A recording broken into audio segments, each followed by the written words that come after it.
May bands of angels lead you to the heavenly gates. May the saints welcome you to paradise. It was August 31st, 1997.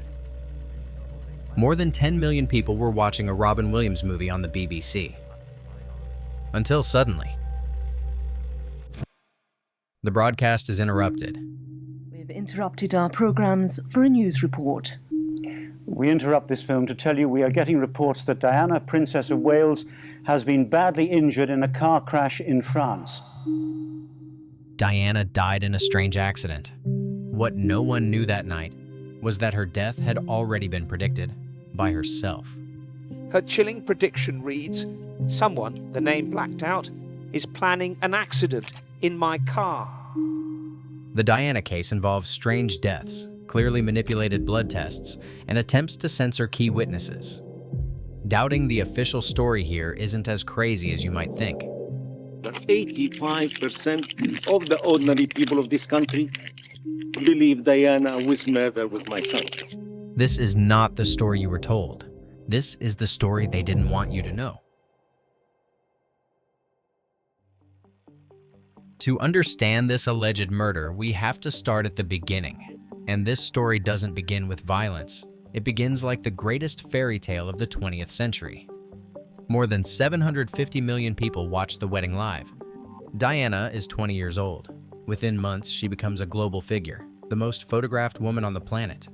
From the outside, the image is perfect. But that image doesn't tell the whole story. In sickness and in health, to love and to cherish, to love and to cherish, till death us do part. till death us do part.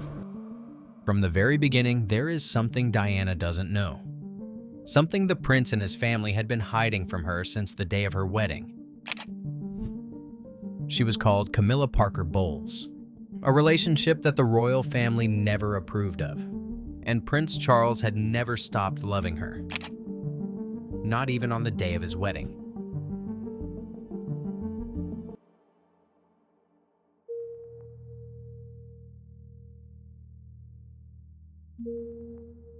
It is announced from Buckingham Palace that with regret, the Prince and Princess of Wales have decided to separate. It's October 1995. Diana has been separated from Charles for months. In secret, she asked to meet with her legal team. She's not looking for advice. She wants to put something on record, in writing. Weeks earlier, an anonymous source had given her a warning. According to that information, someone would make efforts to get rid of her. The same source added something even more disturbing. It would be a car accident, an accident designed to kill her. Victor Mishcon writes down every word. The document is filed away in his office with a single instruction, just in case. But Diana doesn't settle for just one record. Months later, she writes a personal letter to her butler and confidant, Paul Burrell, the person she trusts the most. The message is almost identical, the same fear. Diana knew something was coming, and she was terrified that when it did, they'll get away with it.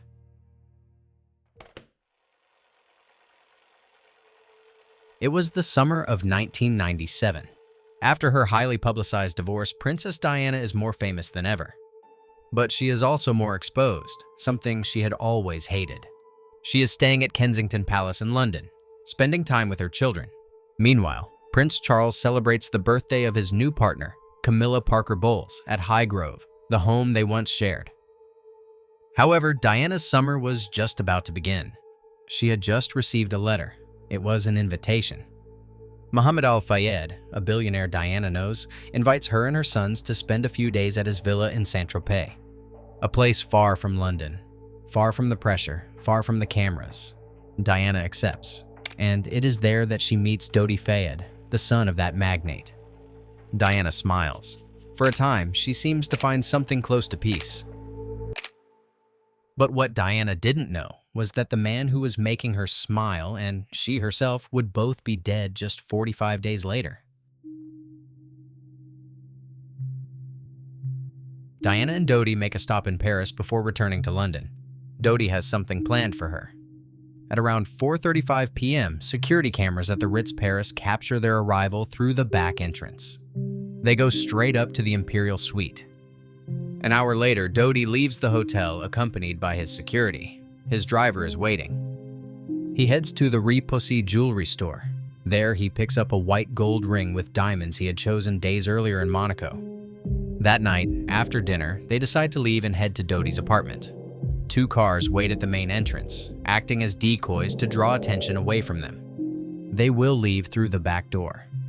When the car arrives, Diana and Dodi take their seats in the back. Henri Paul gets behind the wheel, next to him Dodi's bodyguard, and the car pulls away. The black Mercedes accelerates sharply down Rue Cambon, crosses Place Vendôme, and takes the expressway along the Seine, heading in the opposite direction of their destination. At 12:23 a.m., the Mercedes enters the Pont de l'Alma tunnel.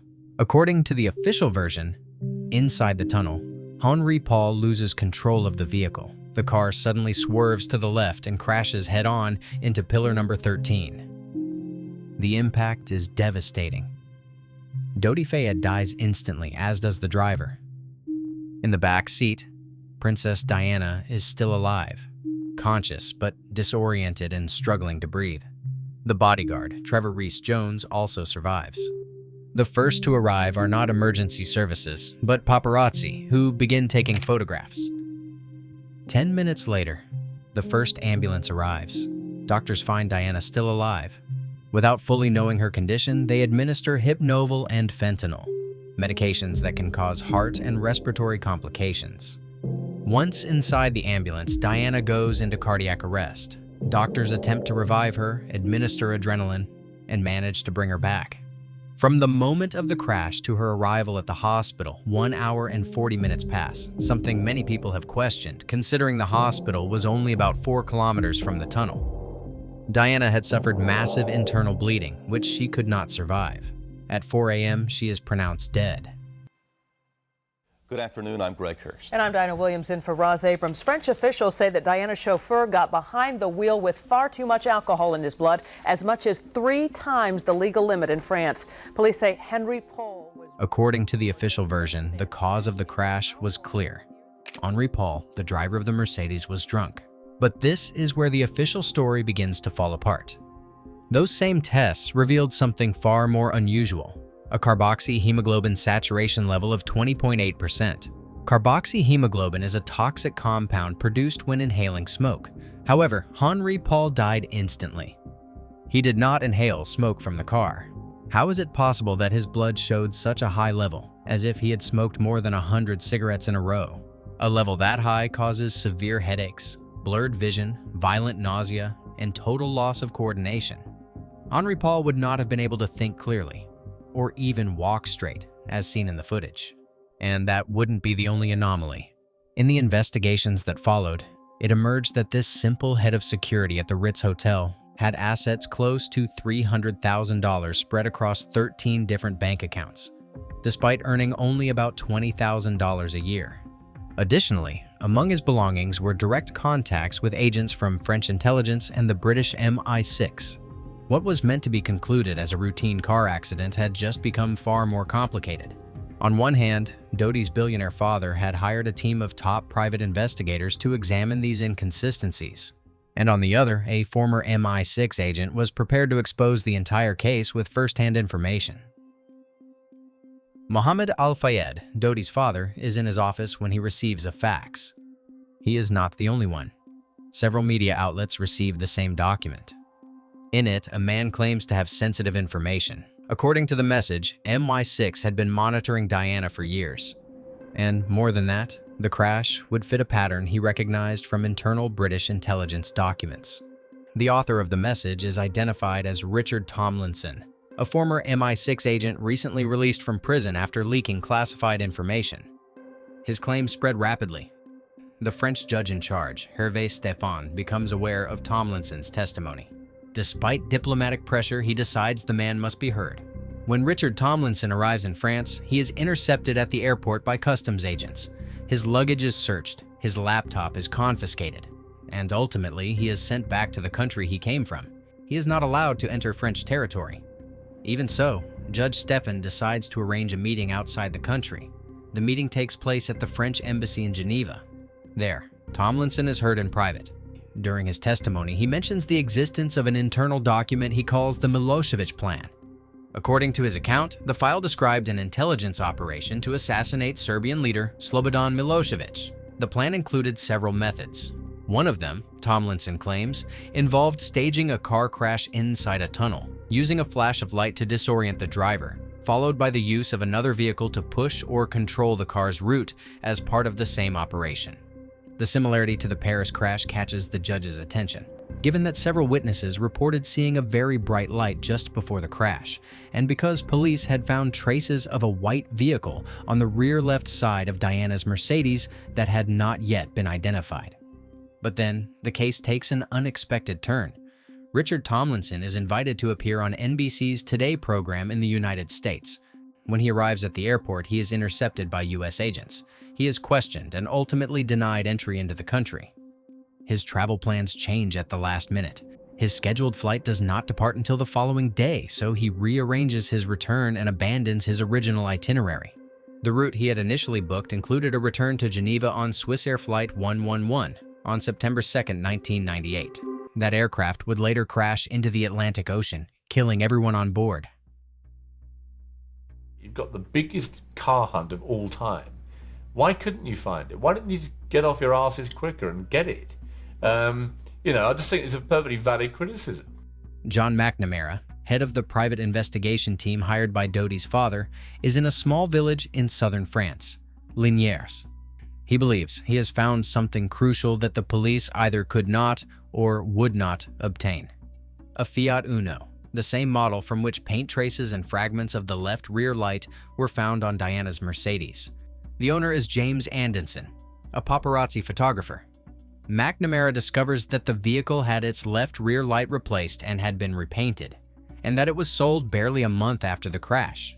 He decides to try to buy it, but when the French police learn that Al Fayed's team has located the car and contacted its owner, the reaction is immediate. They warn McNamara. He is accused of interfering in an ongoing investigation, and he is made aware that he could face legal consequences if he continues. Despite this, the authorities eventually question the Fiat's owner. His testimony raises doubts. At first, he claims he was in Saint-Tropez. Then, he changes his statement. He says he was in Corsica on the day of the crash. Even with these contradictions, his alibi is accepted. But the story does not end there. On May 4, 2000, James Anderson is found dead. His body is discovered burned inside a car in a government-owned forested area near Nantes. One of the first to arrive is Christophe Pillay, a firefighter, who would later state he saw a perfect bullet hole in Anderson's temple, a detail that never made it into the official report. After investigating the case, the authorities conclude it was a suicide, even though the car keys were never found. Although, speaking of coincidences, Diana's own prediction. On September 18, 1997, just one day after Diana's death, her lawyer, Mishcon, delivered the note Diana had written to Sir Paul Condon, Commissioner of Scotland Yard. The British police hid the note for 6 years. They did not give it to the French investigation. What they didn't know was that her lawyer wasn't the only one with a note predicting Diana's death. Her butler, Burrell, did not make the mistake of handing it over to the police. Instead, he sent it to the media, and they didn't take long to publish it. I am sitting here at my desk today in October, longing for someone to hug me and encourage me to keep strong and hold my head high. This particular phase in my life is the most dangerous. My husband is planning an accident in my car, brake failure, and serious head injury in order to make the path clear for him to marry Tiggy. When it was originally published, Burrell blacked out Charles's name to avoid lawsuits, but it was later revealed that it was the prince's name that appeared as the alleged mastermind of the plan.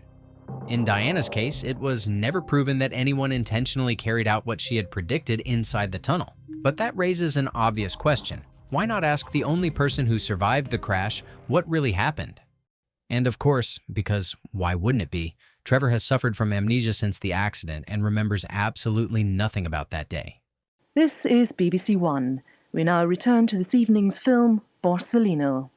Here, a great memory.